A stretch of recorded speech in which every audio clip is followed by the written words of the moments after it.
जम्मू आ गए, दिल्ली आ गए, अलग अलग जगह पे आ गए, और अभी सरकार उनको करेगी प्रिजन सेटल। मेरी बात समझ गए? क्या सबके साथ मर्डर हो जाता है? क्या सारी बहुएं जला के मार दी जाती? Hello everyone, my name is Shivani Singh and welcome to Pahuja law academy. आज हम मुस्लिम लॉ के एक बहुत ही इसेंशियल टॉपिक को डील करेंगे, जिस टॉपिक का नाम है डार। डार ही वो टॉपिक है जो मुस्लिम मैरिज यानी निकाह के नेचर को भी चेंज कर सकता है। तो आइए स्टार्ट करते हैं। पहले हम स्टार्ट करते हैं, आज हम करने वाले हैं मुस्लिम लॉ। तो सबसे पहला सवाल जो मेरे दिमाग में आना चाहिए दैट इज कि मैं इसको क्या बोलूं। मैं इसको मुस्लिम लॉ बोलूं या मैं इसको मोहम्मदन लॉ बोलूं। मैं इसको मुस्लिम लॉ कहूं या मैं इसको मोहम्मदन लॉ कहूं। तो पहले समझते हैं, ये बात कर रहा है लॉ की। तो बेसिकली ये बता रहा है जितने भी personal civil rights Muslim community पे जो अप्लाई होंगे। मुस्लिम कम्युनिटी बेसिकली वो कम्युनिटी जिसका रिलीजियस जो टेक्स्ट है दैट इज होली कुरान। और कौन से राइट्स की बात हो रही है यहां पे? पर्सनल सिविल राइट्स, जैसे कि मैरिज, इनहेरिटेंस, सक्सेशन, डार, ये सारे क्या है हमारे सिविल राइट्स। मेंटेनेंस। तो जो लॉ मुस्लिम कम्युनिटी के रिलीजियस टेक्स्ट होली कुरान के बेसिस से मेरे पर्सनल सिविल राइट्स यानी मुस्लिम के personal civil rights related to marriage, inheritance, succession, dower, maintenance decide करता है, उसको हम क्या बोलते हैं? मुस्लिम लॉ बोलते हैं। क्या बोलेंगे? मुस्लिम लॉ। यानी एक ऐसा पर्सनल रिलीजियस टेक्स्ट जो मुस्लिम कम्युनिटी के सिविल राइट्स को क्या कर रहा है? डिसाइड कर रहा है। अब यहीं से मेरा सवाल आता है कि मैं इसको क्या बोलूं? मैं इसको मुस्लिम लॉ बोलूं या मैं इसको मोहम्मदन लॉ बोलूं? मैं इसको मुस्लिम लॉ बोलूं या मैं इसको मोहम्मदन लॉ बोलूं, है ना? या हम इसको मुस्लिम लॉ मानेंगे या हम इसको मोहम्मदन लॉ मानेंगे। देखिए, मुस्लिम्स की एक बहुत ही इसेंशियल रिलीजियस प्रैक्टिस होती है। क्या होती है? इसेंशियल रिलीजियस प्रैक्टिस, जिसको हम बोलते हैं शहादा। शहादा का मतलब होता है एक ऐसी प्रैक्टिस जहां पे मुस्लिम कम्युनिटी अपना फेथ दिखाती है कि जो भगवान है वो एक ही है, वननेस ऑफ गॉड। और वो गॉड कौन है? That is Allah. और उस भगवान के एक ही मैसेंजर है जिनका नाम है प्रॉफिट मोहम्मद साहब। क्या होता है? देखो, अगर आपको अपना विश्वास दिखाना है कि you are a Muslim, you have to believe in शहादा। शहादा क्या है? एक मुस्लिम कम्युनिटी का एक एसेंशियल रिलीजियस प्रैक्टिस है जो ये दिखाती है जो आपका फेथ है that is in one God, that is Allah. और आप मानते हैं कि अल्लाह के जो मैसेंजर है दैट इज प्रॉफिट मोहम्मद। अब हमने देखा ये हमारा एक पर्सनल लॉ है, तो हम इसको पढ़ते कैसे हैं? बहुत सारे स्कॉलर्स की अलग अलग इंटरप्रिटेशन से पढ़ते हैं। स्कॉलर की इंटरप्रिटेशन से पढ़ते हैं। जैसे हमारे पास एक स्कॉलर है राशिद अली, एक स्कॉलर है हमारे पास अकील अहमद। तो अकील अहमद मानते हैं कि आप इसको मोहम्मदन लॉ भी कह सकते हैं, राशिद अली मानते हैं आप इसको मुस्लिम लॉ कह सकते हैं। देखो, मोहम्मदन लॉ और मुस्लिम लॉ इसमें गलत कोई भी नहीं है, लेकिन सबसे ज्यादा एप्रोप्रिएट टर्म हमें किसे मानना चाहिए उसी को समझते हैं। तो जब मैं बोल रही हूं मोहम्मदन लॉ, तो मैं ऐसा कन्फाइन कर दे रही हूं जैसे ये लॉ के जो क्रिएटर है दैट इज प्रॉफिट मोहम्मद, और उन्हीं की जो एक कम्युनिटी चल रही है उन्हीं पे क्या होगा? ये लॉ अप्लाई हो जाएगा। वेयर जब मैं बात करती हूँ मुस्लिम लॉ, तो हम ऐसा मान रहे कि देयर इज वन गॉड, है ना? There is faith in one God, जो क्रिएटर है दैट इज अल्लाह, और उनके मैसेंजर कौन है? Prophet Muhammad. तो एप्रोप्रिएट टर्म क्या हो जाता है? Muslim law. यानी ये एक ऐसा लॉ है जिसमें मैसेंजर प्रॉफिट मोहम्मद है और मानते एक ही क्रिएटर में है अल्लाह। लेकिन जब मैं मोहम्मदन बोलती हूँ तो ये टर्म ऐसी लगती है जैसे हम प्रॉफिट मोहम्मद को ही इसका क्या बना रहे हैं? क्रिएटर बना रहे हैं। तो दोनों ही टर्म गलत नहीं है, लेकिन ज्यादा एप्रोप्रिएट टर्म क्या है? Muslim law. चलो आगे बढ़ते। ये तो हमने सोचा समझा कि ये मुस्लिम लॉ है कि मोहम्मदन लॉ। अब हम आगे मुस्लिम लॉ के आज एक टॉपिक रो डील करेंगे जिसका नाम है डार। इसी को हम बोलते हैं मेहर। क्या बोलते हैं? मेहर। और जब यही डार साइन होता है, विटनेस उसके प्रेजेंस में रजिस्टर्ड होता है, इसको हम कहते हैं मेहरनामा। क्या कहा जाता है? मेहरनामा। अब जनरली क्या होता है, मेहर को हम कनेक्ट करते हैं कंसिडरेशन के साथ। किससे रिलेट करते हैं?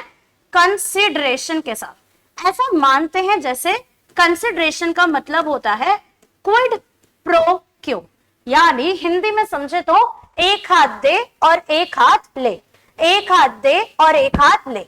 लेकिन डार का मीनिंग ये नहीं होता है, क्योंकि डार का मीनिंग कंसिडरेशन के मीनिंग से अलग होता है। डार इज नॉट समथिंग कि you are paying a price, है ना। Dower is not the price you pay to purchase the bride, है ना। ये कोई प्राइस नहीं है जिसको देख के आप अपनी ब्राइड खरीद रहे हो, क्योंकि अगर ऐसा होता तो डार क्या हो जाता? इल्लीगल हो जाता। लेकिन ये क्या है? अपने आप में लीगल है। तो यानी डार का पर्पस ये नहीं है, डार का पर्पस ये क्या है?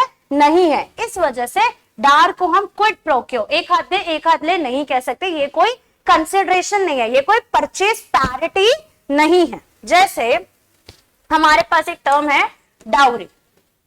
डाउरी बेसिकली क्या होती है? When you are paying some amount, है ना, when you are paying some amount to get a, like when you are getting some amount and साथ में आपको उसकी क्या है? ब्राइड भी मिल रही है। अब ये क्या है? ये इल्लीगल है। इल्लीगल है इसलिए ये पनिशेबल है। बिकॉज ये क्या है? एक तरीके से आप किसी को अपने घर में रख रहे हो तो उसका एक परचेज अमाउंट हो जाता है, इस वजह से इसका क्राइटेरिया इल्लीगल है। वहीं पे डार होता है मुस्लिम लॉ में, और एक और कॉन्सेप्ट होता है जिसको हम कहते हैं स्त्री धन हिंदू लॉ में। अब डार और स्त्री धन अलाउड होता है तो ये क्या प्रूफ करता है कि ये अपने आप में लीगल है। अगर हम इसको भी एक परचेजिंग का अमाउंट बता देते तो ये भी इलीगल हो जाता। तो यानी डार का पर्पस अलग है, और वो पर्पस क्या करता है? डार को कंसिडरेशन से डिफरेंशिएट करता है। तो समझते हैं डार का यानी मेहर का पर्पस क्या है। तो सुप्रीम कोर्ट ने इसका पर्पस बताया था मोहम्मद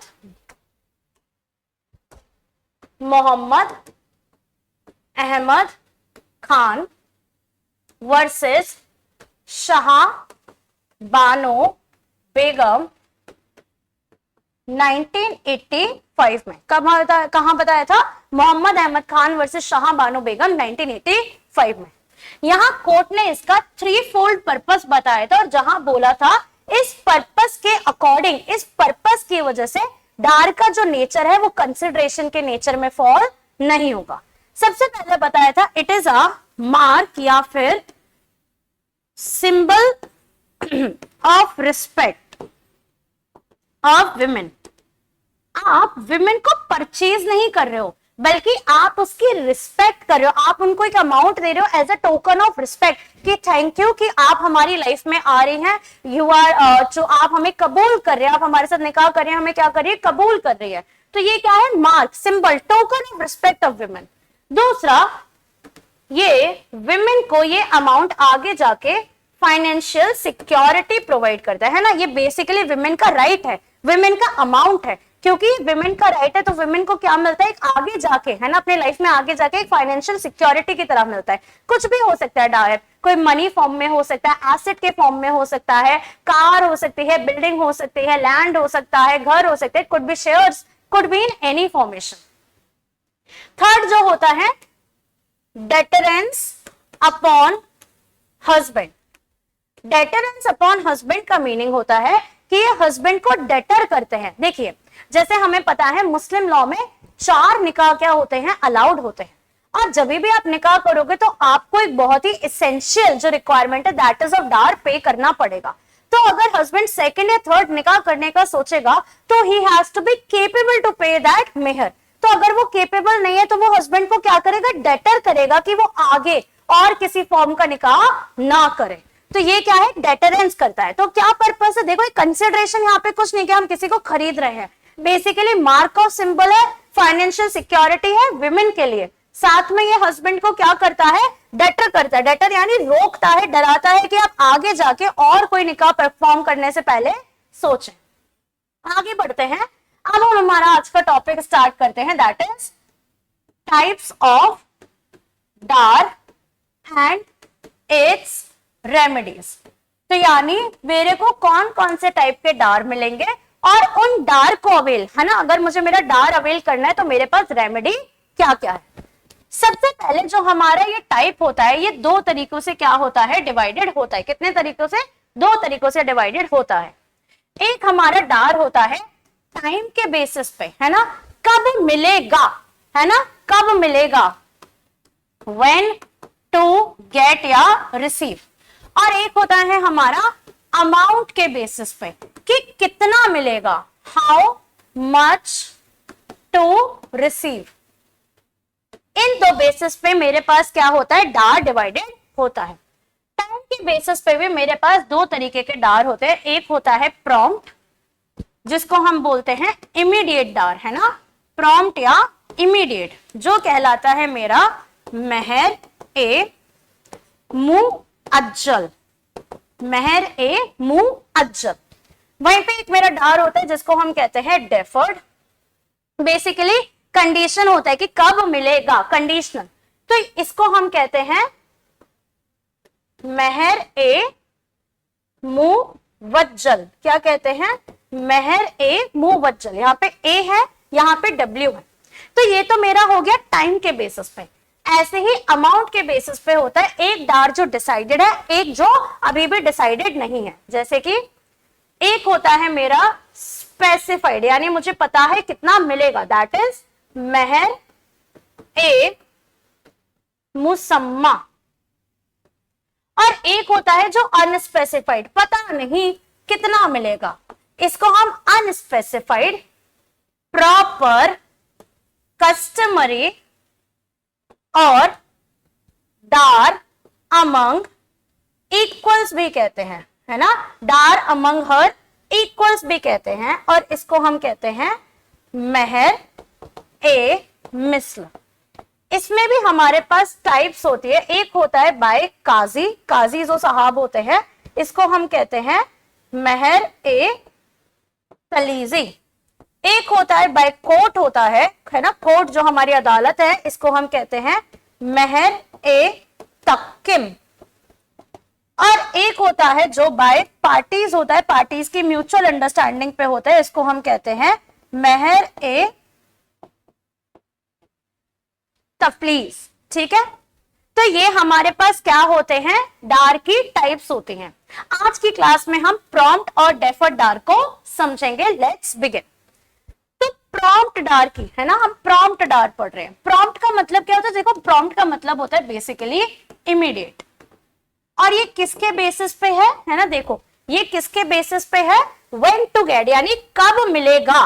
तो किस बेसिस पे है ये, कि मुझे मेरा डार कब मिल रहा है, यही क्या है हमारा महर ए मुअज्जल, कब मिलेगा। तो देखो ये दो सिचुएशन में दिया जाता है। एक तो इमीडिएटली आफ्टर मैरिज, जिसे हम निकाह भी कहते हैं। क्या, इमीडिएटली आफ्टर मैरिज, जिसे हम क्या कहते हैं, निकाह कहते हैं। कि इमीडिएटली आपकी निकाह हुआ, आपकी शादी हुई, आपको हैंड टू हैंड आपका डार मिल जाएगा। एक होता है ऑन वाइफ्स डिमांड, कि जब वाइफ करेगी तब आपको क्या है, इसको पे करना है। कब कब दिया जाएगा, एक तो जैसे ही निकाह हुआ आप इमीडिएटली पे कर दो। अगर आप नहीं कर रहे हो तो आप अपनी वाइफ को कह सकते हो कि जब जब आप डिमांड करेंगे हम आपको क्या है, आपका डार दे देंगे। तो ये तो मुझे समझ में आया कि वाइफ का राइट है कि उसको कब मिलेगा। अब सपोज इस राइट का वॉयलेशन हुआ, यानी हस्बैंड ने नहीं दिया, तो वाइफ के पास क्या रेमेडी है, अब उन रेमेडी को समझते हैं। देखो अब वाइफ के पास दो तरीके से रेमेडी आएंगी। एक, अगर है ना, इफ मैरिज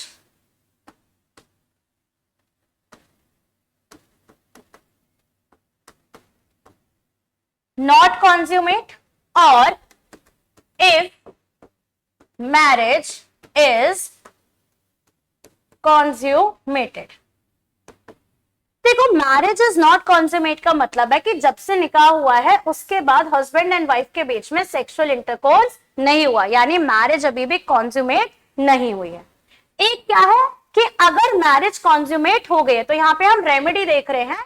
रेमेडी भी दो तरीके से मिलती है। एक तब जब मैरिज कॉन्ज्यूमेट हो गई है, एक तब जब मैरिज कॉन्ज्यूमेट नहीं हुई है, मैरिज कॉन्ज्यूमेट नहीं हुई है, यानी यहाँ पे सेक्सुअल इंटरकोर्स नहीं हुआ है और यहाँ पे सेक्सुअल इंटरकोर्स हो चुका है। तो देखो अगर सेक्सुअल इंटरकोर्स हो चुका है, अब वाइफ क्या है, ये डेट बन गया है वाइफ के लिए, है ना। अब वाइफ क्या है, एक तरीके की क्रेडिटर है, वो भी कौन सी, अनसिक्योर्ड। ऐसा तो है नहीं कोई वाइफ के पास कोई सिक्योरिटी है, वो तो एक अनसिक्योर्ड क्रेडिटर है।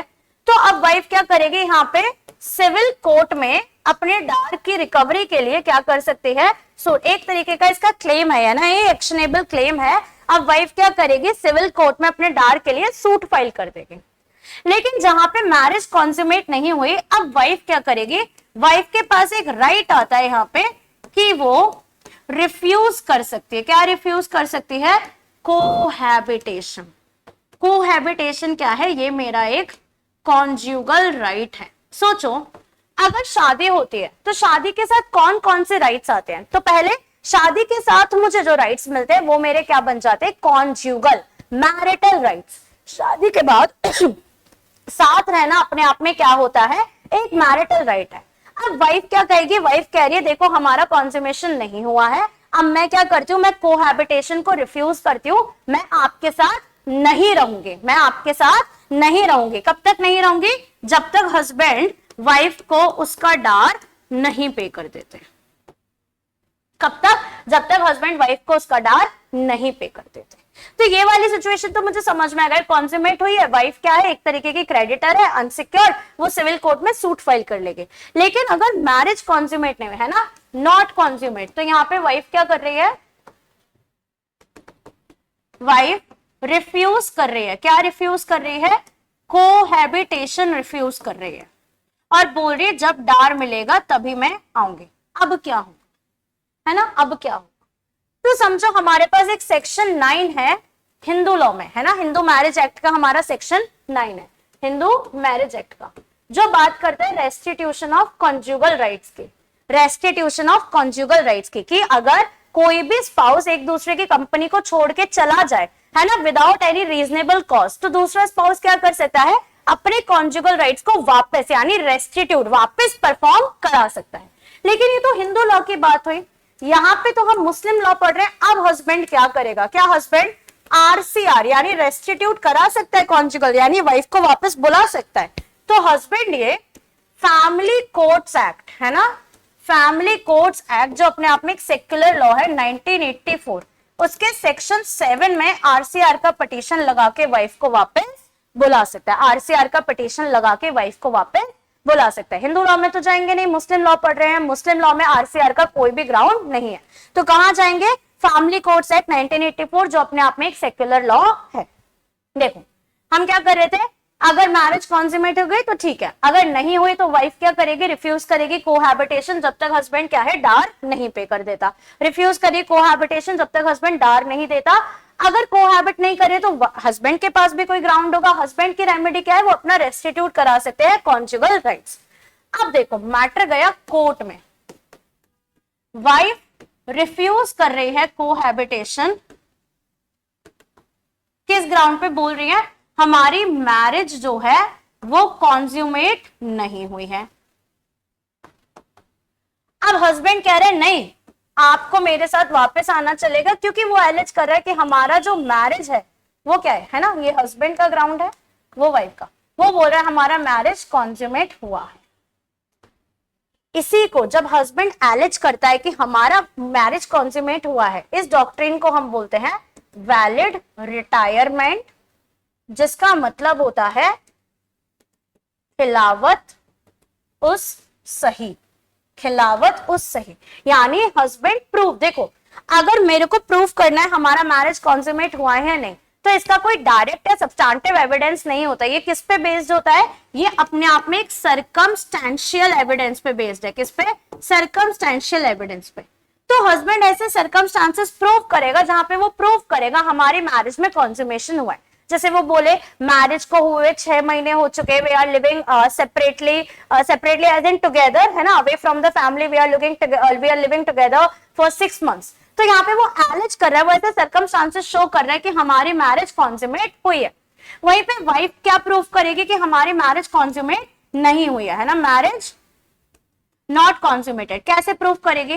वो प्रूव कर सकती है कुछ इंपेडिमेंट्स, कि हमारे साथ क्या है, कुछ रुकावटें थी। क्या थी? कुछ रुकावटें थी। कैसे वो प्रूव कर सकती है? लीगल इंपेडिमेंट्स हो सकते हैं या मॉरल, है ना, रुकावटें। लीगली वो बोल सकती है कि हम हज पे थे। तो बेसिकली मुस्लिम लॉ में ये है कि अगर आप हज यानी किसी पिलग्रिमेज पे जाते हो तो आपको अपने पार्टनर से क्या है, सेक्सुअली एब्स्टेन यानी दूर रहना पड़ेगा। तो वो प्रूव कर सकते हैं हम तो 6 महीने से हज पे हैं, ये तो पॉसिबल ही नहीं है। या वो प्रूव कर सकते हैं कोई मॉरल ग्राउंड, जैसे मुझे फीवर आ रहा है, 6 महीने से मैं बीमार हूँ, हॉस्पिटलाइज्ड हूँ, मेरा 6 महीने से या फिर 1 महीना है या कुछ भी, तो मैं अपने मेंस्ट्रुअल साइकिल में हूँ, ये तो पॉसिबल ही नहीं है। मैं अपने मेंस्ट्रुअल साइकिल में थी, फिर मैं अपने घर चली गई थी, मैं वापस ही नहीं आई। तो यहाँ पे क्या हो रहा है, वाइफ एलिज कर रही है कि हमारा कॉन्ज्यूमेशन नहीं हुआ है, हस्बैंड प्रूव कर रहे हैं खिलावत उससे ही कि हमारा कॉन्ज्यूमेशन हुआ है। अब देखो यहाँ पे कोर्ट क्या करेगा। अगर प्रूव हो गया कॉन्ज्यूमेशन नहीं हुआ तो कोर्ट, है ना, अगर प्रूव करेगा कॉन्ज्यूमेशन नहीं हुआ है तो वाइफ रिफ्यूज कर सकती है कोहैबिटेशन, और हस्बैंड को क्या देना पड़ेगा, उसको घर बुलाने के लिए वापस डार देना पड़ेगा। और अगर प्रूव हो गया कि कॉन्ज्यूमेशन हुआ है तब क्या, है ना, प्रूव हो गया कॉन्ज्यूमेशन हुआ है तब क्या। अब यहाँ पे हस्बैंड ने लगा दी थी आरसीआर, तो कोर्ट बोलेगा वाइफ को घर आने के लिए, लेकिन भैया वाइफ को डार भी तो चाहिए ना, वो भी तो उसका राइट है। अब यहाँ पे जो कोर्ट डिक्री पास करेगा उसे कहते हैं कंडीशनल डिक्री। क्या मतलब, वाइफ, जो कोर्ट है वो हस्बैंड को बोलेगा ठीक है आप अपने आरसीआर को करिए, यानी मैं आपकी वाइफ को आपके घर भेजता हूं, लेकिन आप भी उनका क्या करो, डार पे करो। यानी अगर आप वाइफ से आरसीआर करा रहे हो तो आप भी क्या करो, उनका डार पे करो। तो हम यहाँ पे क्या समझे, एक बार और देखते हैं। प्रॉम्प्ट में हम समझे डार कब दिया जाता है, या तो इमीडिएटली आफ्टर निकाह या फिर जब भी वाइफ क्या करे, डिमांड। अब अगर वाइफ ने डिमांड करिया, इमीडिएटली निकाह हो गया, नहीं मिला, तो रेमेडी क्या है। रेमेडी 2 तरीके से आती है। अगर मैरिज कॉन्ज्यूमेट यानी मैरिज में सेक्सुअल इंटरकोर्स हो गया था तो वाइफ क्या करेगी, वो अपने आप में एक अनसिक्योर्ड क्रेडिटर है, ये उसके लिए क्या है, डेट है, हस्बैंड उसका डेटर है, वो सिविल कोर्ट में सूट फाइल करेगी। अगर मैरिज कॉन्ज्यूमेट ही नहीं हुई यानी सेक्सुअल इंटरकोर्स नहीं हुआ तो वाइफ क्या करेगी, तो वाइफ रिफ्यूज करेगी कि मैं आपके साथ नहीं रहती। अब हस्बैंड कह रहे नहीं कॉन्ज्यूमेशन हुआ है, आपको हमारे साथ रहना पड़ेगा, तो हस्बैंड आरसीआर कहां लगाएगा, हिंदू लॉ तो नहीं है ये कि सेक्शन 9 में लगाए, तब वो जाएगा फैमिली कोर्ट एक्ट 1984 के सेक्शन 7 में आरसीआर लगाने। तो यहाँ पे वाइफ कह रही है नहीं हमारा कोहैबिटेशन नहीं हुआ है ना, मैटर कोर्ट में गया, हस्बैंड कह रहा है हुआ है। तो अगर हस्बैंड एलिज कर रहा है कॉन्ज्यूमेशन हुआ है, उसको हम कहते हैं वैलिड रिटायरमेंट या फिर खिलावत हो सही। तो यानी वो सर्कमस्टेंशियल एविडेंसेस को देकर शो करेंगे कि नहीं हमारी मैरिज में सेक्सुअल इंटरकोर्स हुआ है। वहीं पे वाइफ भी कुछ इंपेडिमेंट्स प्रूव करेगी कि हम हज पे थे, पिलग्रिमेज पे थे, मॉरली इंपेडिमेंट प्रूव करेगी, मेरे को फीवर आ रहा था, मेरे को मेंस्ट्रुअल साइकिल में थी, मैं अपने घर थी। तो यानी यह क्या है, वो एलिज कर रही है हमारा कॉन्ज्यूमेशन नहीं हुआ। अब 2 सिचुएशन, अगर प्रूव हो गया कॉन्ज्यूमेशन नहीं हुआ है तो यानी वाइफ रिफ्यूज कर सकती है, फिर तो कोहैबिटेशन। अब वो घर कब वापस आएगी, जब हस्बैंड डार पे कर देगा, सिंपल एज दैट। अब अगर प्रूव हो जाए कि कॉन्ज्यूमेशन हुआ है तो यहाँ पे कोर्ट क्या करेगा, कंडीशनल डिक्री पास करेगा, यानी हस्बैंड को बोलेगा ठीक है मैं आपके कॉन्जुगल राइट्स को रेस्टिट्यूट करा रहा हूं, आप अपनी वाइफ को क्या करो, डार पे करो। तो यानी ये क्या है, कंडीशनल डिक्री। तो यहाँ पे हमने हमारा कौन सा डार खत्म करा, हमने हमारा प्रॉम्प्ट डार खत्म किया। अब हम देखते हैं हमारी डेफर्ड डार को, किसको, डेफर्ड। डेफर्ड डार जिसको हम कहते हैं महर ए मुवज्जल। अब देखो महर ए मुवज्जल का क्या मतलब है, ये डार किसी कंडीशन पे होता है, किस पे, कंडीशन। कंडीशन क्या है, डिसॉल्यूशन ऑफ मैरिज का कंडीशन है, क्या, डिसॉल्यूशन ऑफ मैरिज का कंडीशन है। अब एक मैरिज डिसॉल्व कैसे हो सकती है, या तो आपका डिवोर्स हो गया हो या फिर डेथ हो गई हो पार्टी के, और बाय डेथ यहाँ पे हस्बैंड की डेथ को माना जा रहा है ना, किसको, हस्बैंड की डेथ को माना जा रहा है। इनफैक्ट अगर वाइफ की भी डेथ हो जाए तो ये क्या है, उनके राइट, उनके लीगल एयर्स भी क्या करा सकते हैं, इस राइट को इन्फोर्स करा सकते हैं। फिलहाल हम देखते हैं कि अगर मैरिज डिसॉल्व हो गई ईदर वाया डिवोर्स और bye death of the husband, तो वाइफ अपना राइट कैसे है ना, वाइफ अब अपना डार जो उसके लिए एक तरीके का क्या है, डेट है, हस्बैंड के ऊपर डेट है। अब ये इसको कैसे रिकवर करेगी, समझते हैं। तो देखो अगर डिवोर्स हो गया या डेथ हो गई, तो सबसे पहले तो समझो यहाँ पे कोहैबिटेशन को रिफ्यूज करने की बात ही नहीं होगी, है ना। कोहैबिटेशन कांट बी रिफ्यूज, या उसको कोई भी राइट नहीं, क्योंकि जब शादी ही नहीं है तो कोहैबिटेशन का एक कॉन्जुगल राइट है। तो जब कॉन्जुगल ही खत्म हो गया तो आप क्या आप उनको ऐसे बोलोगे ठीक है हमारा डिवोर्स हो गया, हम आपके साथ नहीं रहते, वो कहेंगे वैसे ही नहीं रहना है। या डेथ हो गई पार्टी की तो कॉन्जुगल राइट्स वैसे ही खत्म। तो यहाँ पे कोहैबिटेशन का कोई भी क्राइटेरिया नहीं होता। तो होता क्या है, अगर डिवोर्स हो जाता है तो वाइफ क्या कर सकती है, सेम अपने आप में क्या एक अनसिक्योर्ड क्रेडिटर है ना, अनसिक्योर्ड क्रेडिटर है, ये कोर्ट में जाके सिविल सूट फाइल कर सकते हैं और अपना पैसा जो है अपने हस्बैंड से रिकवर कर सकते हैं। सिंपल है ना। अगर डिवोर्स हो जाता है वाइफ क्या करेंगे, अनसिक्योर्ड क्रेडिटर है, कोर्ट में जाएंगे, सिविल सूट फाइल करके हस्बैंड से पैसा ले लेंगे। अगर डेथ होती है, अब वाइफ के पास एक राइट आता है जिस राइट को हम कहते हैं right to lien. Right to lien, lien का मतलब है अगर मेरे पास किसी प्रॉपर्टी की लीगल पोजेशन है, क्या है, किसी प्रॉपर्टी का लीगल पोजेशन है, तो मैं उस लीगल पोजेशन को क्या करूंगी, होल्ड करके रखूंगी जब तक मेरा डार अमाउंट रिकवर नहीं हो जाता। समझते हैं कैसे, देखो क्या है राइट टू लियन। लियन का मतलब है कि मैं किसी प्रॉपर्टी पे अपनी पोजेशन को क्या कर रही हूं, एक्सरसाइज कर रही हूँ। क्या कर रही हूँ, मैं अपनी किसी प्रॉपर्टी पे अपनी किसी पोजेशन को एक्सरसाइज कर रही हूँ, है ना। प्रॉपर्टी पे है ना, यहाँ पे हम बेसिकली इमूवेबल प्रॉपर्टी की बात कर रहे हैं। मैं अपनी पोजेशन को क्या कर रही हूँ, एक्सरसाइज कर रही हूँ। ये पोजेशन कैसी है, लीगल नेचर की है। कब तक कर रही हूँ, जब तक मेरा डार अमाउंट रिकवर नहीं हो जाता है। समझो कैसे, सपोज मेरा डार अमाउंट 5 लाख रुपए का है, मैं जिस घर में रह रही हूँ उसका किराया ही सपोज 1 लाख रुपए है। तो अगर मैं 5 महीने इस घर में रह ली तो मेरा तो डार अमाउंट रिकवर हो गया। This is my right to lien, कि मैं उस प्रॉपर्टी के पोजेशन को तब तक लीगली होल्ड करूंगी जब तक मेरा डार अमाउंट रिकवर नहीं हो जाता। अब यहाँ पे भी हमारे पास 2 सिचुएशन आते हैं। पहली सिचुएशन, सपोज मैंने किसी प्रॉपर्टी के पोजेशन को, है ना, जो वाइफ है, मैंने एज इन वाइफ ने किसी प्रॉपर्टी के पोजेशन को होल्ड करके रख रखा था, लेकिन बाद में उन्होंने उस पोजेशन को लूज कर दिया, है ना, और किसको, अपने सपोज किसी रिश्तेदार को ट्रांसफर कर दिया, बोलती आप रह लो मैं तो यहां से जा रही हूँ। द मोमेंट इन्होंने पोजीशन को लूज किया, है ना, छोड़ दिया, लूज आउट कर दिया, अब ये अपना राइट टू लियन एक्सरसाइज नहीं कर सकती। अब वो बात वहीं पे खत्म हो गई।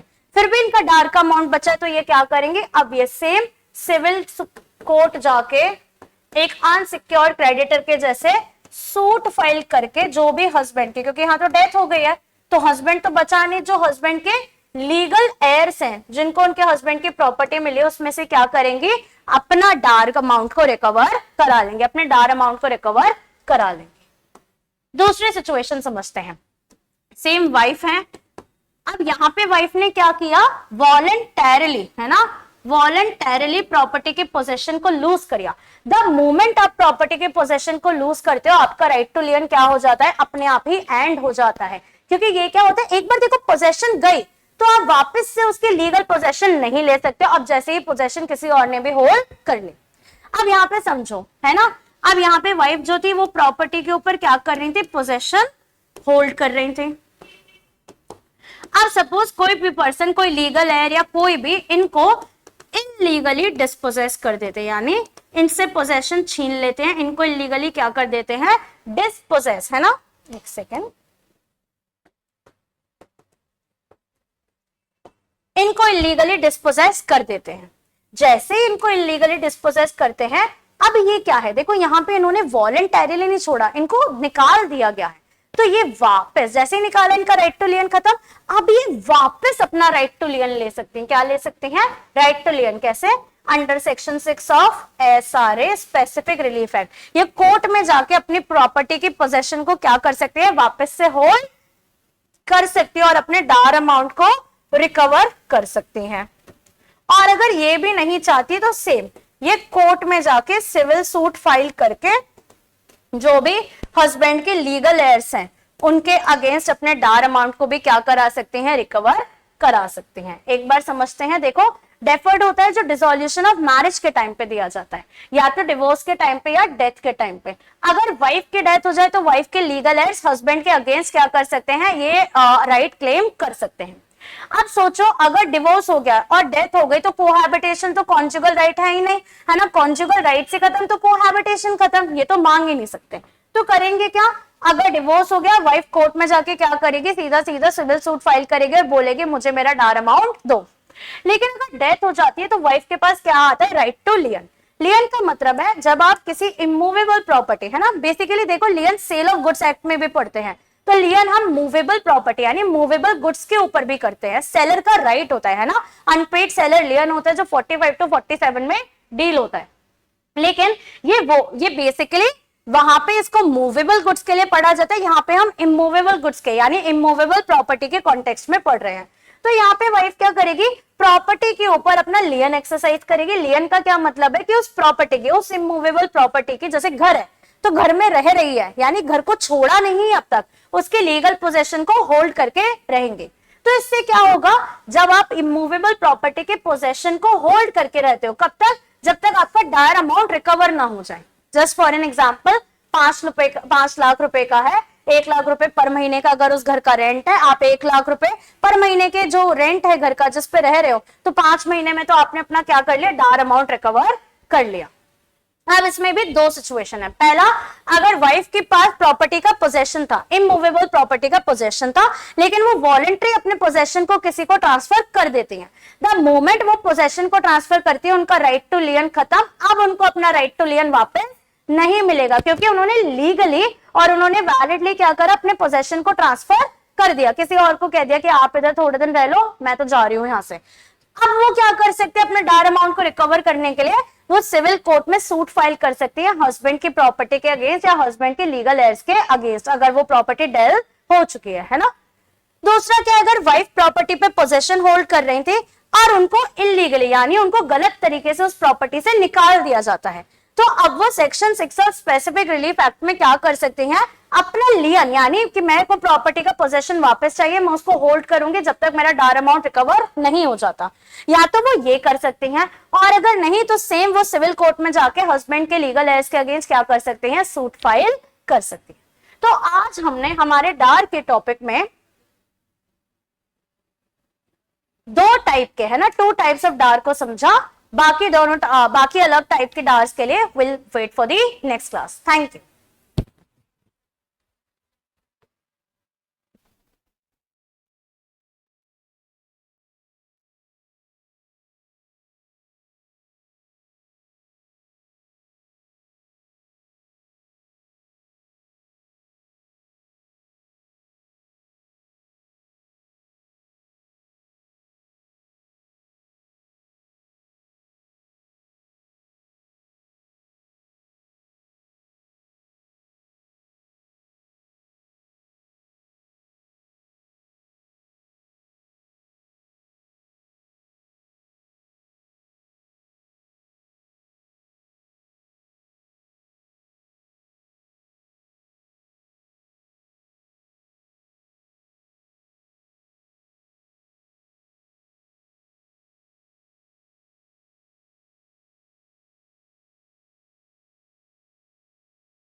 Subscribe for more content.